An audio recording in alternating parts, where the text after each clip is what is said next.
नमस्कार दर्शक बंधु। आज आम जाना क्यों चार जन जमा भी झगड़ा करवा ना। प्रथम हेउछि परिवार। परिवार हेउछि जीवनर आधार। आचार्य चाणक्य अनुजाई प्रत्येक व्यक्ति जीवनर आधार हेउछि तांको परिवार। एपरी परिस्थिति जदि सेमानक सहित झगड़ा करती से व्यक्ति जनक जीवन सारा यह अनुताप करिपारंती। परिवार सदस्य आमको भल एवं मंद मध्य पार्थक्य कहती। एपरी परिस्थिति सेमानक सहित झगड़ा करिबा परे आपण भल एवं भूल मध्य पार्थक्य करने समर्थ हेब नाही। द्वितीय हेउछि बंधुता। बंधुता हेउछि दुनियार सबुठारु बड़ जिनिस। आचार्य कहिसंती जे बंधुता हेउछि दुनियार सबुठारु बड़ जिनिस।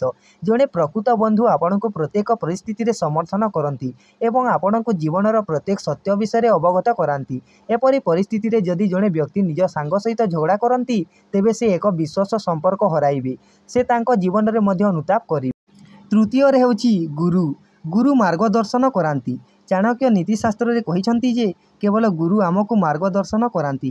गुरु आमको जीवन में भल एवं खराब विषय ज्ञान दियंती एवं सठिक रास्ता बाछिबारे आमको सहाय्य करती। जदि कौनसी व्यक्ति तांको गुरु को सह झगड़ा करती तेबे से गुरु कृपारु अवगत रहिबे। तांको ज्ञान देवा एवं मार्गदर्शन करने को पाखरे केही रहिबे नाही।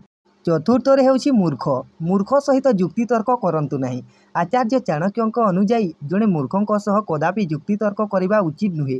यह केवल आपणक समय नष्ट करिवो नाही बरं आपणक शांति मध्य दूर करदेव। एपरी व्यक्ति को बुझाइबा एक महिष सामना रे बंशी बजाइबा सदृश। यह व्यतीत यह आपणक प्रतिछवि उपरे मध्य प्रभाव पकाई पारे।